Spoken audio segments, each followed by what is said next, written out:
Today we are going to learn about multiple revolutions. So this slideshow is a revolutions overview. The first revolution we'll be talking about is the Neolithic Revolution, or the beginnings of civilization. Neolithic refers to the New Stone Age. This was truly the first revolution in human history. Before the Neolithic Revolution, humans were generally nomadic hunters and gatherers who roamed the earth, often following herds of animals or changes in season. Around 12,000 to 15,000 years ago, the earth began to warm, ending the last ice age. As that happened, plants began to grow more robustly, and those nomads found it much easier to meet their basic needs. Some of these nomads stopped moving to become the first settlers. In various parts of the world, settlers began to experiment with agriculture. They cultivated crops and domesticated animals, at first for milk and for labor, but then also for meat. Eventually, some small villages began to grow into large cities and civilization began. Societies began to develop more complex forms of government, communication, and religion. Next revolution is the Renaissance.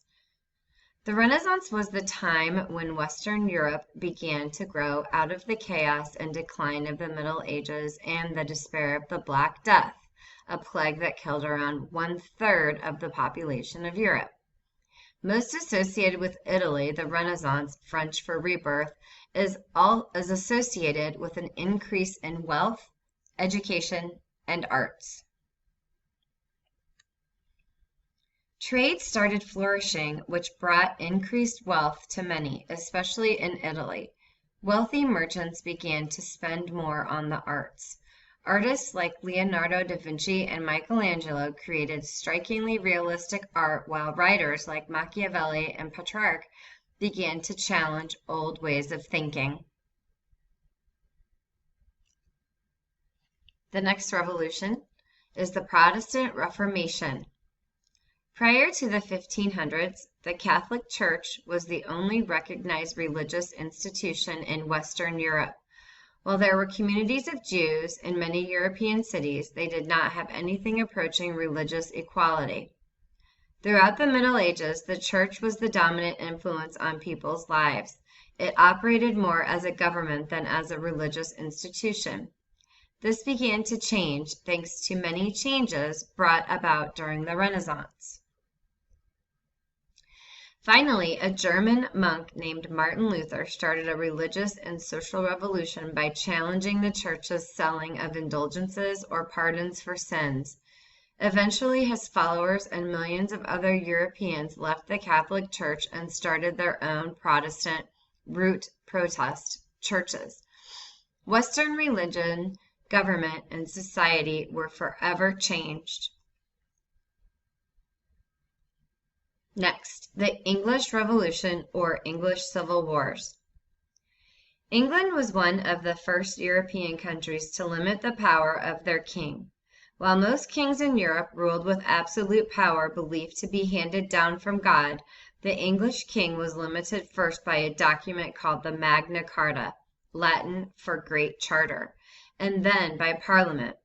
Throughout English history, certain kings tried to rule as though those limits did not exist. This kind of behavior led to the execution of King Charles I in 1649. Unfortunately, the leader of Parliament at the time, Oliver Cromwell, took over as Lord Protector and ruled with as much power as the previous kings. For a brief time, a monarchy was restored under Charles II and James II, both sons of Charles I. By 1688, the English Revolution culminated with a glorious revolution that brought a king and queen from Holland, William and Mary, to rule England with the understanding that ultimate authority now rested with Parliament. Next, the French Revolution. Many of the ideas that inspired the American Revolution were born in France. However, nearly 15 years after the start of our revolution, France was still ruled by a king with absolute authority in a system that favored the wealthy landowners over poor commoners. As France slipped further into debt and food prices skyrocketed, those commoners often did not have enough money to feed themselves or their families. Still, they were the only taxpayers in the country. In 1789, France erupted in a bloody revolution. Tens of thousands lost their lives, including the king and queen to the guillotine. Despite all of the violence, France's government did not end up as the idealistic democracy it originally envisioned. A general named Napoleon Bonaparte became emperor and ruled France until 1815. And lastly, the Industrial Revolution. Today, nearly all manufactured goods we buy are made in factories. However, just 300 years ago, there were no factories. Prior to the Industrial Revolution, goods were made by hand, usually in workshops connected to people's homes. Beginning in the 1600s, a series of inventions in England led to the first factories. Textiles, fabrics, and clothing were the first goods to be produced in large quantities, or mass production, in factories. Eventually, the invention of the steam engine allowed for nearly all goods to be manufactured with the aid of heavy machinery in factories. There were many positive effects of the Industrial Revolution. Mass production allowed for goods to be produced quickly and cheaply. The rapid pace of invention created incredible new technology that sped up transportation and communication and revolutionized nearly every aspect of people's lives. Also, inventors, factory owners, bankers, and other professionals formed a new, wealthy middle class. Many believe, however, that the negative effects of the Industrial Revolution outweighed the positive. With machinery playing an important role in the manufacturing, many were left unemployed. In addition, wages and working conditions among the working class were awful. There were no labor unions to protect workers' interests. Children often worked in dirty factories and coal mines, and cities became polluted and overcrowded. Okay, sorry, that's not the last one. The last one is the Russian Revolution. The Russian Revolution brought about the world's first communist dictatorship. In 1917, Russia had one of the most oppressive monarchies in the world.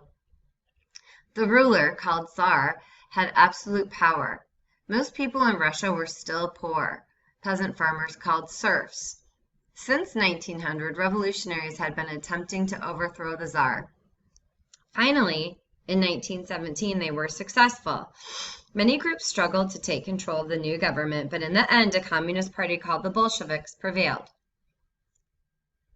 Their goal was to create economic equality among all Russians, but in the end, the Bolsheviks, led first by Vladimir Lenin and then later Joseph Stalin, built a shockingly oppressive dictatorship. Anyone who opposed Stalin's regime was a target. It has been estimated that Stalin was responsible for more deaths than even Adolf Hitler. And that is the conclusion of our overview of revolutions. Thank you.